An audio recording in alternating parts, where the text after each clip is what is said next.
अच्छा अनु कोमर हिलावत हनी गोले गोले के कोई मजाल भजे बोले बोले मारे लुका जरा लगावे लु झगड़ा मारे लु दूध के दूला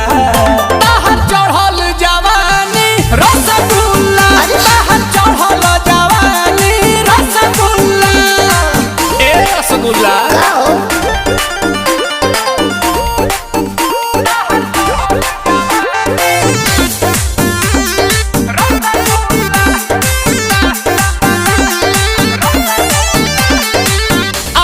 के सामने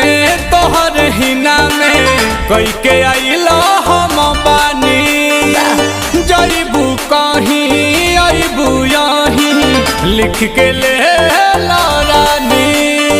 सब धन तोरे